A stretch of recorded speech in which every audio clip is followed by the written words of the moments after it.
Hi friends, వాయిష్ recipes ఛానల్కి స్వాగతం. ఈరోజు సింపుల్గా చాలా త్వరగా అయిపోయే ఫ్రైడ్ రైస్ తయారీ విధానం గురించి తెలుసుకుందాం. ఈ ఫ్రైడ్ రైస్కి అవసరమైన వస్తువులు ఏమిటో, వాటిని ఎలా సిద్ధం చేసుకోవాలో వివరంగా తెలుసుకుందాం. ఫ్రైడ్ రైస్కి కావాల్సిన వస్తువులు: బియ్యం 2 కప్పులు, బియ్యాన్ని శుభ్రంగా కడిగి 4 కప్పులు నీటిని పోయాలి.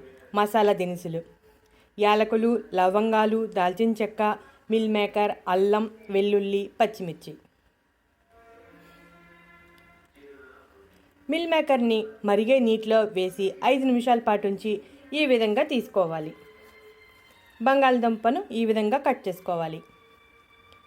పచ్చి బఠానీలు ముందు రోజు రాత్రి నానబెట్టుకోవాలి, లేదా ఇన్స్టెంట్ బఠానీలను కూడా వాడవచ్చు. క్యారెట్ ముక్కలుగా కట్ చేసుకోవాలి. బీన్స్ ఇలా చిన్న చిన్న ముక్కలుగా కట్ చేసుకోవాలి. ఇక క్యాప్సికమ్ ముక్కలుగా కట్ చేసేసుకున్నాం. ఉల్లిపాయలు కూడా ఈ విధంగా చీరికలుగా కట్ చేసుకోవాలి. పచ్చిమిర్చి కూడా కట్ చేసుకోవాలి. మిక్సీ జార్లో అల్లం, వెల్లుల్లిపాయ వేసి మిక్సీ చేయాలి. ఈ విధంగా మెత్తని పేస్ట్గా తయారు చేసుకోవాలి. ఇక లాస్ట్ ఇంగ్రీడియంట్ జీడిపప్పు. ఇక తయారీ విధానంలోకి వచ్చేద్దాం. పొయ్యి మీద మూకుడు పెట్టి సరిపడా ఆయిల్ వేయాలి. ఆయిల్ వేడెక్కాక మసాలా దినుసులు అంటే యాలకులు, లవంగాలు, దాల్చిన చెక్క వేసి ఒక్కసారి కలపాలి. కొంచెం ఇవి వేగాక జీడిపప్పు వేయాలి.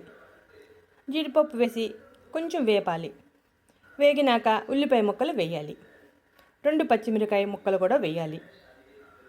పచ్చిమిర్చి, ఉల్లిపాయ కాస్త వేగాక మిగిలిన కూరగాయ ముక్కలన్నిటిని వేయాలి. కాస్త వేగాయి కదా, ఇప్పుడు క్యారెట్ ముక్కలు వేసుకోవాలి. ఆ తర్వాత బీన్స్ ముక్కలు, క్యాప్సికమ్ ముక్కలు,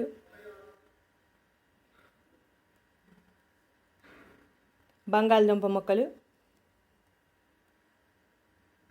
వేసుకుని ఒకసారి అటు ఇటు కలపాలి. ఇలా కలిపాక నానబెట్టి ఉంచుకున్న బఠానీలను వేయాలి. ఇన్స్టెంట్ బఠానీ అయినా వాడవచ్చు. 1 పావు స్పూన్ ఉప్పు వేయాలి. బాగా కలపాలి. ఇప్పుడు కూరగాయ ముక్కలు ఈ ఉప్పు వేయటం వలన తొందరగా ఉడుకుతాయి. ఇక అల్లం వెల్లుల్లి పేస్ట్ వేయాలి. అల్లం వెల్లుల్లి పేస్ట్ ఈ మిశ్రమంలో బాగా కలిసేలాగా కలపాలి.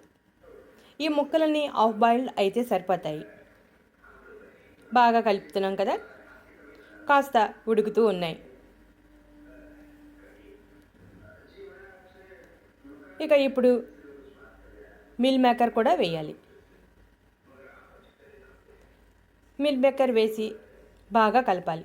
మిల్ మేకర్ ఆ మిశ్రమంలో కలిసేలాగా కలపాలి.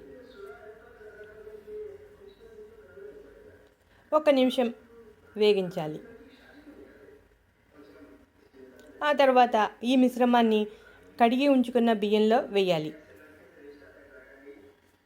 బియ్యంలో మనం 2 కప్పుల బియ్యానికి 4 కప్పుల నీటిని పోసాము. ఇప్పుడు ఈ కూర మిశ్రమం అంతా దానిలో వేసి బియ్యంలో బాగా కలపాలి. చూసారుగా ఫ్రెండ్స్, బాగా కలిపాం. ఇప్పుడు కొంచెం దగ్గరికి వచ్చే వరకు ఉడికించాలి. 2 స్పూన్లు ఉప్పు, 1 కప్పుకి 1 స్పూన్ చొప్పున 2 కప్పులకి 2 స్పూన్ల ఉప్పు వేసి బాగా కలపాలి. 10 నిమిషాలు సిమ్లో పెట్టి ఉంచితే కాస్త దగ్గరికి వస్తుంది. బియ్యం అంతా దగ్గరికి వచ్చాక ఇంచుమించు సగం పైన ఉడికిపోయింది. ఇప్పుడు మనం రైస్ కుక్కర్లో పెట్టాలి. రైస్ కుక్కర్లోనైనా పెట్టవచ్చు, లేదా పాన్ లేదా కుక్కర్లోనే పెట్టవచ్చు. మనం రైస్ కుక్కర్ని యూజ్ చేసాం. టైం సెట్ చేసుకుంటే ఆటోమేటిక్గా అది ఆగిపోతుంది. చూసారుగా ఫ్రెండ్స్, మూత తీసి చూస్తున్నాం ఎంతవరకు వచ్చిందని. ఆల్మోస్ట్ అయిపోయింది. ఫ్రైడ్ రైస్ రెడీ అయిపోయింది. ఇక ఇప్పుడు ఈ ఫ్రైడ్ రైస్లో నెయ్యి వేసుకుంటే కమ్మని రుచి వస్తుంది. నెయ్యి వేసుకుంటున్నాం, చూసారు కదా.